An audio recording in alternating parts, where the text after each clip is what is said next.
1917 at one theaters, it's time to talk Simply Cinema.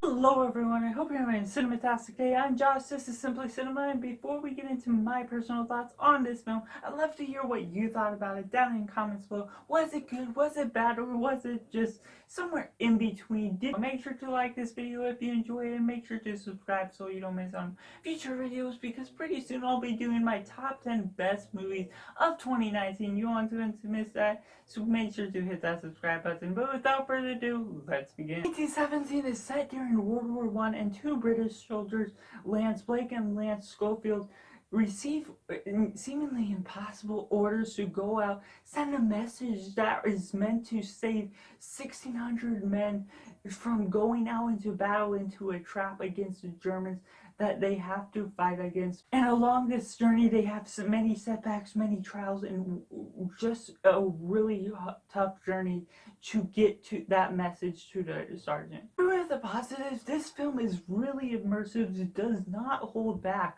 on the war setting that it takes place in, and this film wasn't quite the type of film I was expecting. It was a while when I went into this film. I hadn't watched the trailer in a while, but it was really immersive. The way it brought you into the war, the way it made you feel like you were watching them. When they were looking at a map, you were looking at the map. When they were walking through the trenches, you were walking through the trenches. And the incredible thing about that is it was almost nearly a one-shot take. In one sense, it made it appear that way, where it just falls behind them the whole way, and just you're looking on their level of their heads. You're almost looking right behind them, and at some points they turn a corner and then the camera pans over, so you're walking backwards looking at them, and it's really incredible the way they pull that off. It's hard to believe, and I almost couldn't tell like when they stopped the camera and when they didn't. It was just really incredible, the takes they did on that, and the way you follow them on this journey and on this quest. And the only time where it shows that like you're closing out a different angle is when this one guy gets unconscious.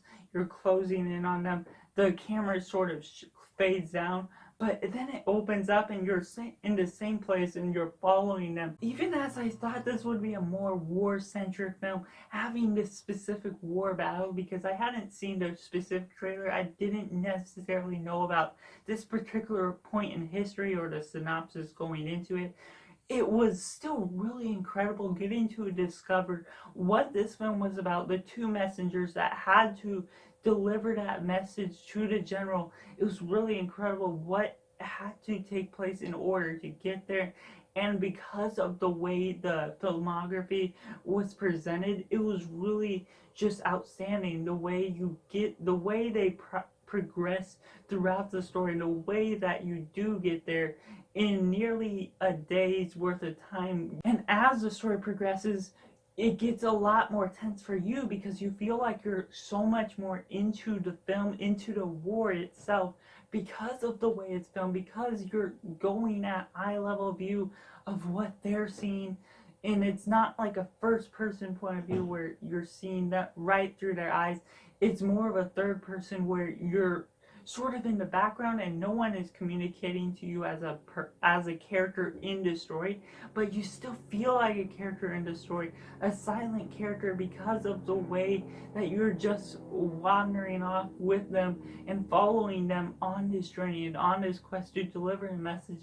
And as you see explosions behind you and gunshots around you, it just really gets me tense and emotional, the way that you get to care about these characters and just the whole war in general. Really, if there was anything to complain about this film with negative, I would just really say that basically the way it ends, it feels like it wraps up the story, but it doesn't feel like it wraps up the film, if that makes any sense.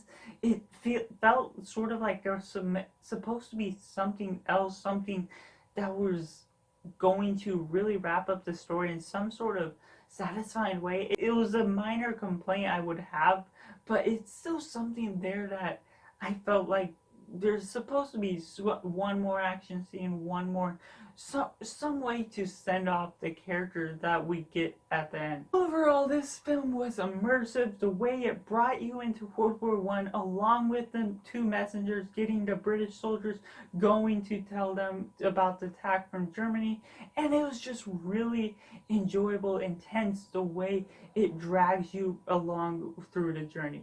And therefore, I have to rate it simply 9.7 out of 10. And those are just my personal thoughts, and I'd love to hear what you thought down in the comments below. Was it overrated? Was it really good? Was it bad? Let me know that all in the comments below. Make sure to like this video if you enjoyed this review. Make sure to subscribe if you haven't already. Make sure to check out some of these other videos on the right hand side of the screen. And I'll be back for more movie reviews, ringing in the morning.